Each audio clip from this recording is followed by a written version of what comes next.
ఉంటారా ఉంటారా? కాబట్టి జాగ్రత్తగా నాకు తెలిసి నీకు నీ మాటలు చెబుతున్నా కూడా నీ ప్రవర్తనలో మారడం లేదు. అవునా? పెద్ద ఏం చేయాలి? ఏం చేయాలి?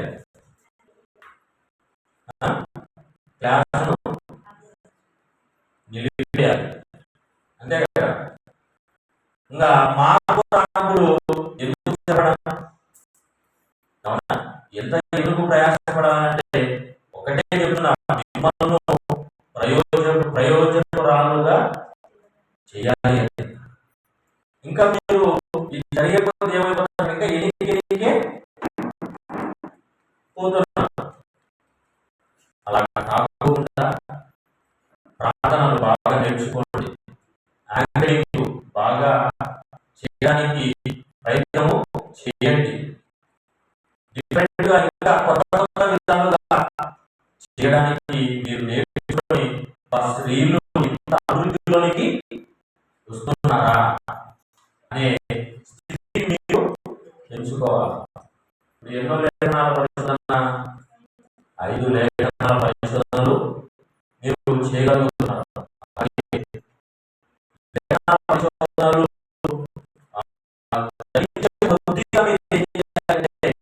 అంతో ఎంతో అభివృద్ధిని చేయాలి, అంతే కదా? అభివృద్ధి లేకుండా కేవలం చేసుకుంటూ వెళ్ళిపోతే ఫలితము రాదు. కాబట్టి ఆలోచించండి. ఎరుగుంట్ల స్త్రీలు బాగా కష్టపడుతున్నారు, అలాగే అభివృద్ధిలో కూడా వస్తున్నారు. మనమే మొట్టమొదటిగా స్త్రీల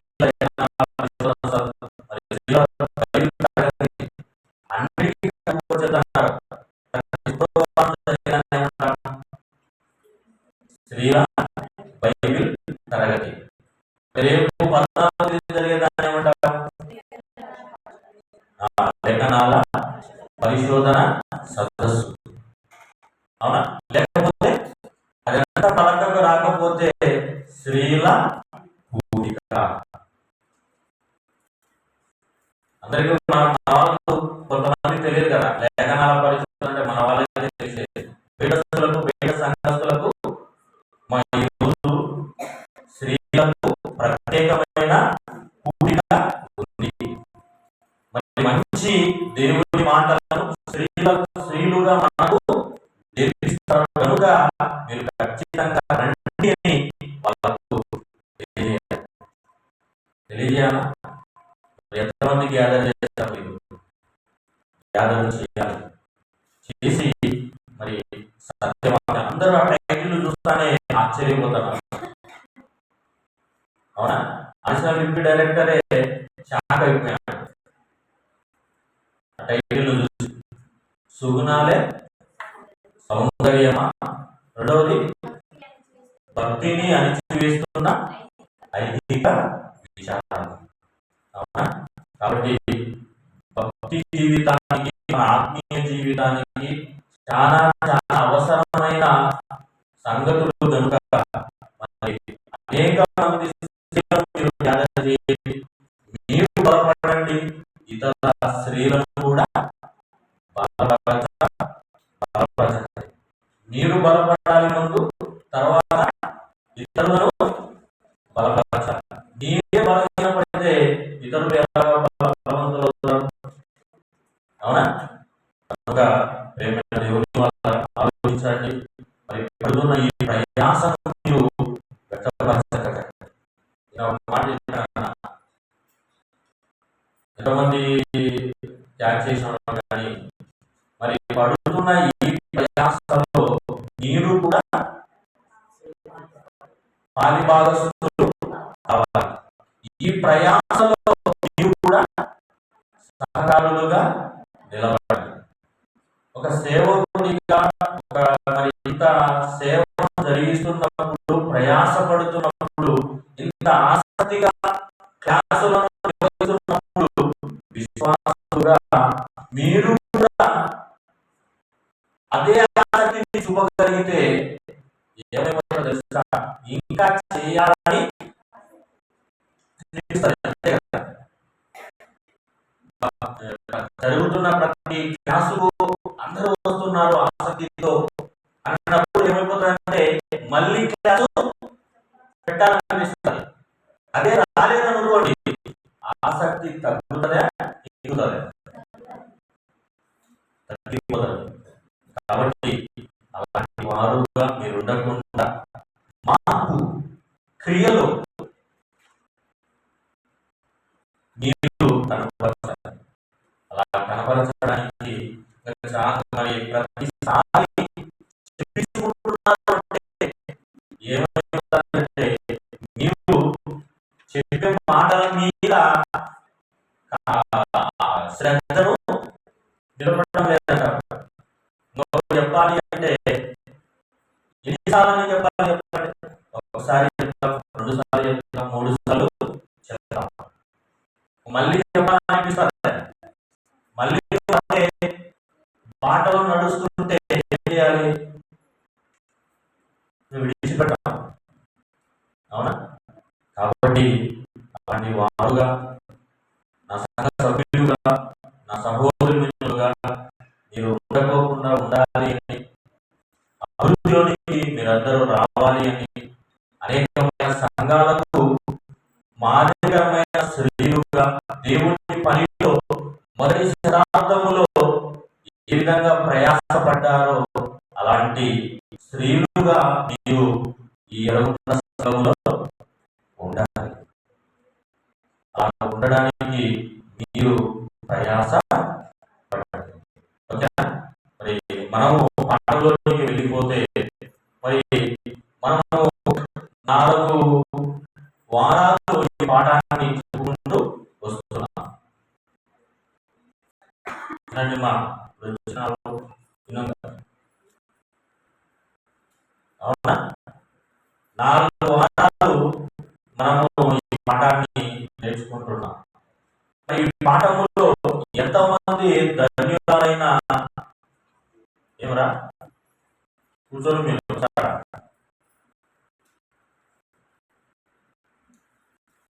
ఎంతమంది ధన్యురాలు అయిన తల్లులను మనం ఆలోచించాము. మొదటి ధన్యురాలు ఆలోచించాము.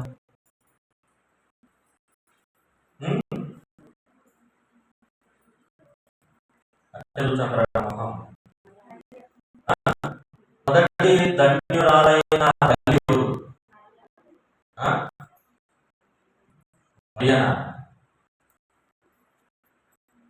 రాసుకొని చెప్పండి. మొదటి ధన్యురాలైన తల్లి ఎవరి గురించి చెప్పుకున్నాము?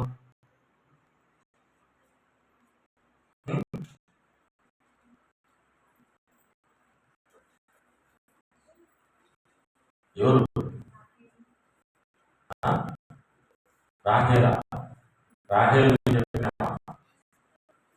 ఈ పాఠంలో రాహేల్ గురించే. అంటే ముందు ప్రారంభంలో ఇంట్రడక్షన్ లో ఒక భాగాన్ని మాట్లాడుకున్నాము తప్ప, మరి ఆమె తల్లి ఆమెను గురించిన ధన్యురాలు అనేది మాట్లాడలే. కొన్ని విశ్వాసులకు తండ్రి విశ్వాసులకు తండ్రి అబ్రహాం గారైనా, విశ్వాసులకు తండ్రి అబ్రహాం గారు.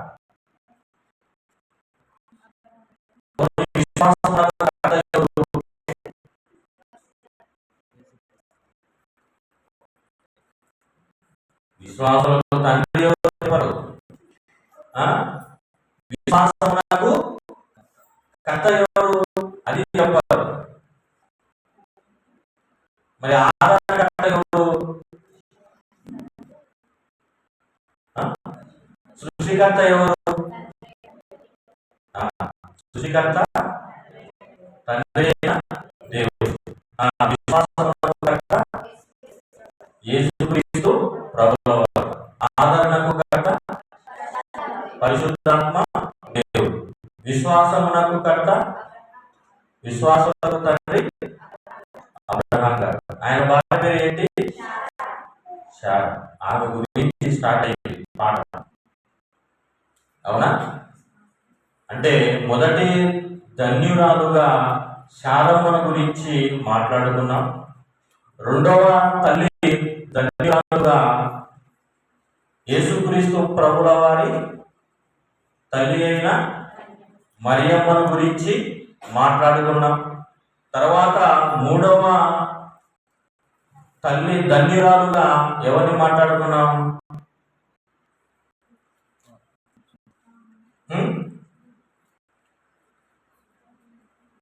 ఇది మీరు ఏం చేస్తున్నారంటే వింటున్నారు, వెళ్ళిపోతున్నారు.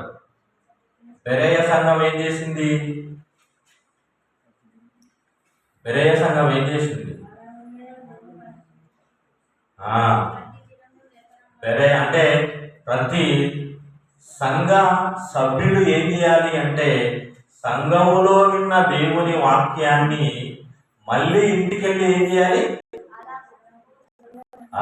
అది సంఘ సభ్యుడి హోంవర్క్ ఏంటి అంటే సంఘములో వినబడిన వాక్యాన్ని, సేవకుడి చెప్పిన మాటలను మళ్ళీ ఇంటికి వెళ్ళి సేవకుడు బైబిల్లోకి ఉన్నావా లేవా అని ఏం చేయాలి? ప్రతి దినము లేఖనాలను పరిశోధించుచు వచ్చింది. అలాగా పరిశీలించింటే మీరు తక్కువ చెప్తారు. ఇదిగో మొదటి వారంలో ఈ తల్లిని గురించి నేర్చుకున్నాం, రెండవ వారంలో ఈ తల్లి గురించి నేర్చుకున్నాం, మూడవ వారంలో ఈ తల్లి గురించి నేర్చుకున్నాం అని మీరు ఎలాగ చదువుతారు అంటే మళ్ళీ ఇంటికి వెళ్ళి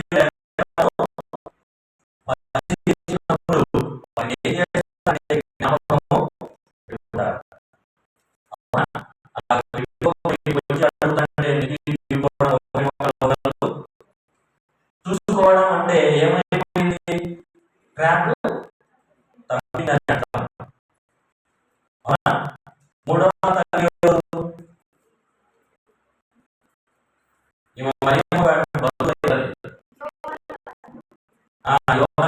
ఎవరు?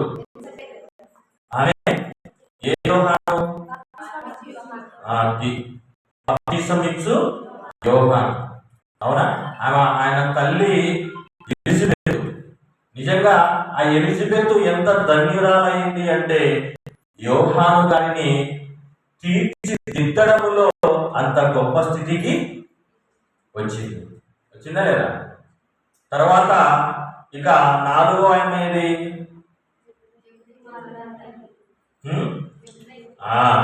జబదయి కుమారుల తల్లి. ఎవరు ఆ జబదయి కుమారుల పేర్లేంటి? యోహాను, యాకోబు. నిజంగా ఆమె కూడా మంచి కోరికతో ప్రభు దగ్గరికి వచ్చింది. నా కుమారులను పరలోకంలో నీ ఎడమ వైపు కుడివైపు మాత్రమే కూర్చోబెట్టాలి, మిగతా 10 మందితో మాకు సంబంధము లేనట్టుగా ఈమె మాట్లాడారు. అంటే ఎంత ఆశ చూడండి ఆమెకు. ఆశ ఉందే లేదా? ఏం ఆశ? బంగారం పెరిగిపోతుంది, బంగారం కొనాలనే ఆశ కాదు.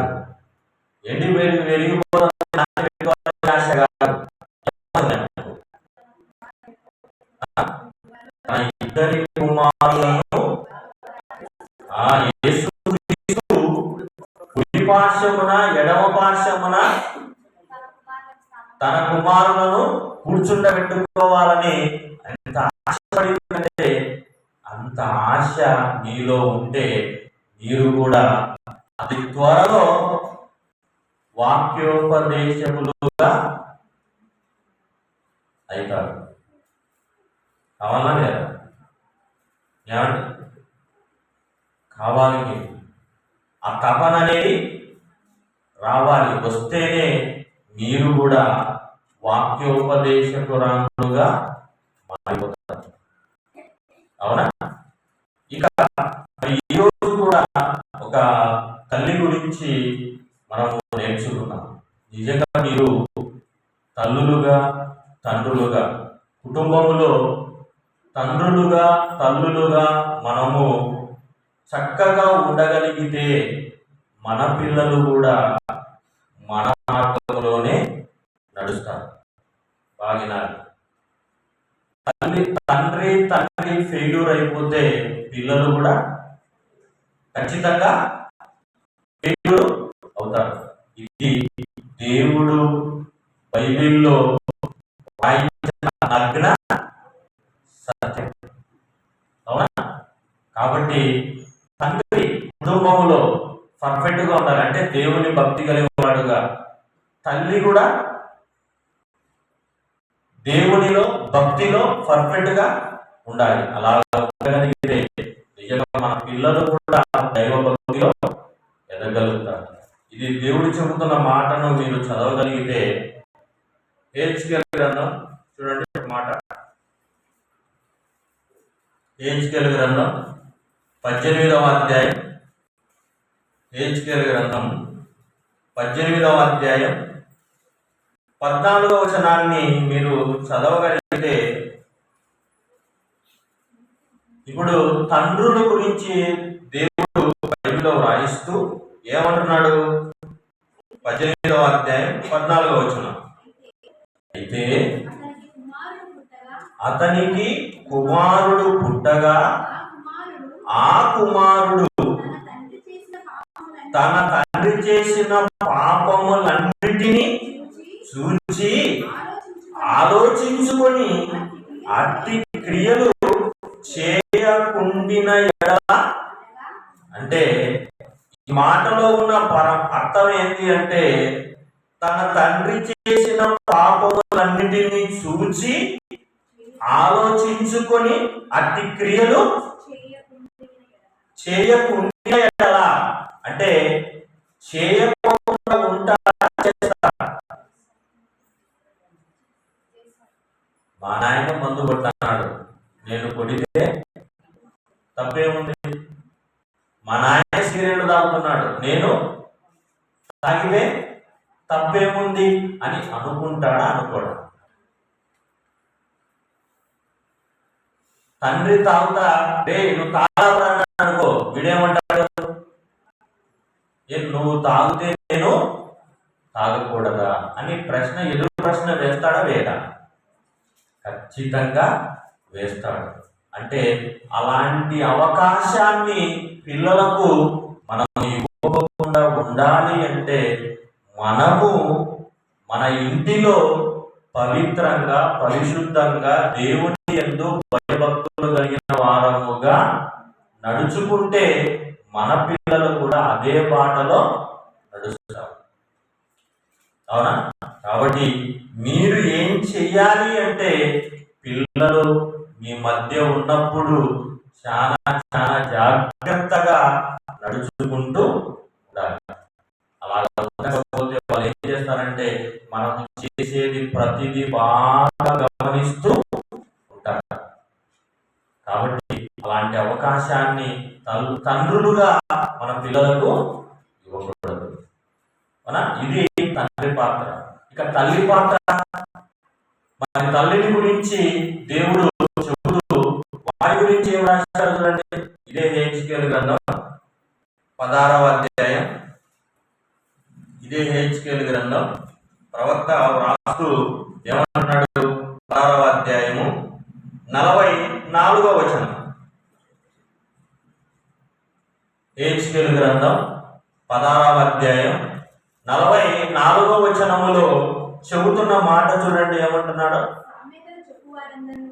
సామెతలు చెప్పు వారందరూ తల్లి ఎట్టిదో బిడ్డయు అట్టిదే అని నిన్ను గూర్చి అందురు. ఏమిరా ఈ పిల్ల ఇట్లా తయారైందంటే, ఆ పిల్ల అట్లా కావడానికి కారణం ఎవరని చెప్తారు? వాళ్ళ తల్లి అట్టిదే కాబట్టి బిడ్డ కూడా అట్టిదే అయ్యింది.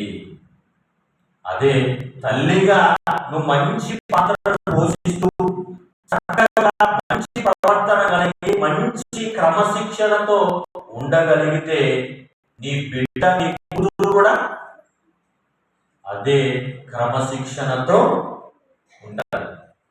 అవునా? అందుకనే దేవుడు చెబుతున్నాడు ఏమని, ఎలాంటి సామెత చెప్తాడ? తల్లి ఎట్టిదో బిడ్డయు అట్టిదే అని నిన్ను గురించి అందురు. వాళ్ళ తల్లి ప్రతి దినము మందిరానికి పోతుంది. ఈమె కూడా బిడ్డ కూడా మందిరానికి పోతుంది. ఈమె మందిరానికి బిడ్డకు మందిరానికి రాలేదనుకో, అలాగే రాకపోతే కారణం తల్లి కూడా, వాళ్ళ తల్లి ఆయనకు నేర్పించిందే కదా అలాగ తయారయ్యేదానికి అని అనడానికి అవకాశం ఉంటుంది. కాబట్టి మీరు ధన్యురాలు కావాలి అంటే, మీ బిడ్డలను ఏం చేయాలి అంటే అది జాగ్రత్తగా దేవునికి ఉపయోగపడేటట్టుగా పెంచుకోవడంలో ప్రయాస పడాలి. మీరు వాక్యం వింటున్నప్పుడు మీ పిల్లలు కూర్చుంటున్నారు అనుకోండి, ఏం చేయాలి? ఒకవైపు వాక్యాన్ని వింటూ పిల్లలు కూడా వాక్యాన్ని బాగా వింటున్నారా, అలాగే చెప్పిన వాక్యాన్ని ఏమైనా రాసుకుంటున్నారా, వాడు శ్రద్ధతో వాక్యాన్ని వింటున్నారా అనేది కన్ను కూడా వాళ్ళ మీద వేయాలి. మనమే వినాం సరిగా, పిల్లల మీద ఏం కన్ను వేస్తాం? ఇంకో ఏం చేస్తామంటే వాళ్ళ మందిరానికి తీసుకుంటారు అంటారు కాకంటారా. ఎలాగ వాడు బాల్యం నుండే దేవుడు ఏ విధంగా ఎదుగుతాడు చెప్పండి.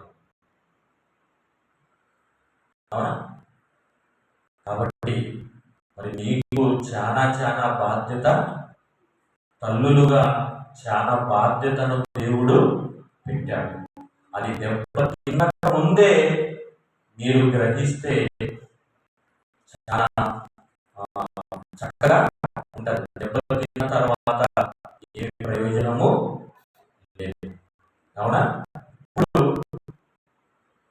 ఒక తల్లి గురించి చెప్పి ముగించుకుందాం. నిజంగా తల్లి తన కుమారుని ఏ పొజిషన్లోనికి తీసుకొని వచ్చింది అంటే, లోకంలో కాదు, దేవునిలోనికి ఏ పొజిషన్లోనికి తెచ్చింది అంటే చాలా గొప్ప స్థితిలోనికి తన కుమారుణ్ణి తీర్చి దిగింది. అవునా? అంటే తల్లి ఎందుకు బిడ్డ పైన ఇంత పాత్ర తీసుకుంది అంటే, తండ్రి మైనస్ అంటే తండ్రి మంచివాడు కాదు, తండ్రి చాలా చెడ్డవాడు. ఇంకొక విధంగా చెప్తే తండ్రి చాలా క్రూరుడు. అంటే తండ్రి క్రూరుడు అయిపోయినప్పుడు తన కొడుకు కూడా తండ్రిలాగా క్రూరుడు కాకుండా నిజంగా దేవుణ్ణి తెలుసుకున్నవాడుగా, దేవునికి ఇష్టడిగా ఆ తల్లి ఇచ్చిందంటే ఎంత ప్రయాసపడిందో చెప్పండి. అంటే ఇంట్లో తన భర్త లక్షణాలు, తండ్రి లక్షణాలు కుమారునికి రాకోకుండా, తండ్రి నీడ పడకోకుండా ఆ తల్లి తన బిడ్డను పెంచింది అంటే ఎంత భద్రంగా ఎవరి ఆ తల్లి పెంచిందో అనేది మీరు చూడాలి. చూస్తారా? రాజుల 2వ గ్రంథం చూడండి. ఆ కుమారుడు ఎవరు, ఆ కుమారుడు ఏ స్థితిలో ఎదిగాడు అనేది మీరు చదవగలిగితే, రాజుల 2వ గ్రంథము 18వ అధ్యాయం, రాజుల 2వ గ్రంథము 18వ అధ్యాయము మొదటి వచనాన్ని చదవగలిగితే, ఆ తల్లి, ఆ కుమారుడు, ఆ తల్లి గురించి ఇక్కడ రాస్తూ ఏమన్నాడు చూడండి. ఇశ్రాయేలు రాజును ఏలా కుమారుడైన హోషేయ ఏలుబడిలో 3వ సంవత్సరమందు యూదా రాజును ఆహాజు కుమారుడైన హిజ్కియా ఏలా ఆరంభించెను. ఏమండి? హిజ్కియా గురించి చెబుతున్నాడు. హిజ్కియా ఏలా ఆరంభించెను. ఆ హిజ్కియా ఏలా ఆరంభించినప్పుడు 25 ఏళ్ల వాడై యెరూషలేమునందు 29 సంవత్సరములు ఏలెను. అతని తల్లి జకరియా కుమార్తె ఆమెకు అభి అని పేరు. ఈమె మరి దినవృత్తాంతములో ఆమె పేరు అబియా అని ఉంటది. అబియా అని ఒకటే, అబియా అన్న ఒకటే, అవునా? అబియా అని ఆ పేరు. చూడండి, అంటే హిజ్కియా ఎలాగ బ్రతుకుతున్నాడు అంటే ఇంట్లో తన తండ్రి ఆహాజులాగా బ్రతకలే, ఆహాజును మార్గదర్శిగా పెట్టుకోలే. ఎవరిలాగా బ్రతుకుతున్నాడట? తన పితరుడైన దావీదు చేసినట్లు అతడు యెహోవా దృష్టికి పూర్ణముగా నీతిని అనుసరించెను. అంటే హిజ్కియా తన పితరుడైన దావీదు నడిచినట్లుగా నడిచాడే తప్ప తన ఇంట్లో తన కన్న తండ్రి ఆహాజు నడిచినట్టుగా నడుచుకోలేడు. అంటే అబియా ఎవరిని గురించి నూరు పోసియాకు హిజ్కియాకు? హిజ్కియా, నీ తండ్రిని చూడకు, నీ పితరుడైన దావీదును చూడు. ఆయన ఏ విధంగా దేవుని కొరకు బ్రతికాడో, దేవునికి ఇష్టానుసారంగా జీవించాడో, నువ్వు కూడా నీ బ్రతుకులో నీ జీవితంలో అంతటి వాడవు కావాలి నాయన అని నూరిపోసింది ప్రేమైన వల్ల. అందుకని ఏం చేశాడట? అతడు యెహోవా దృష్టికి పూర్ణంగా నీతిని అనుసరించెను. అంటే మనం కూడా దేవుని అనుసరించాలి, పూర్ణంగా అనుసరించాలి తప్ప ఆఫాపుగా అనుసరించకూడదు. అంతే కదా? మనము పూర్ణంగా అనుసరిస్తున్నామా? ఏమండి, ఆఫాపుగా సగం సగం అనుసరిస్తామా? డౌట్ లేకుండా చెప్పుకోవచ్చు, మనము పూర్ణముగా దేవుణ్ణి అనుసరించాలి. ఎలా అనుసరిస్తాను? సగం సగం. సగం సగం అంటే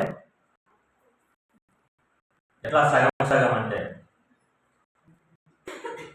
సగం సగం అనుసరించడం అంటే గురువారం వచ్చాం, శుక్రవారం రాం, శుక్రవారం రాకపోతే ఆదివారం వస్తాం, ఆదివారం కూడా రాం. అంటే ఇప్పుడు మనము పూర్ణంగా దేవుని అనుసరించవాలమా? అంటే మందిరానికే నువ్వు పూర్ణముగా రాకపోతే ఇక సేవలో ఏ విధంగా పూర్ణముగా చేయగలుగుతావు చెప్పండి? బడికే రాకపోతే పరీక్షలో ర్యాంక్ కొడతారా చెప్పండి? బడికే సక్రమంగా వెళ్ళకపోతే మంచి మార్కులతో పాస్ అవుతాడా? మా వాడు బడికే పోలేదండి, 10వ తరగతిలో ఫస్ట్ క్లాస్ వచ్చాడంటావా? రామండి. అలాగే మనం కూడా మందిరానికి, దేవుని సన్నిధికి రెగ్యులర్గా రాకపోతే ఆత్మీయ జీవితంలో కూడా చాలా వెనకబడి పోతాం. అలాగా ఇప్పుడు జరుగుతూ ఉంటున్నాయి.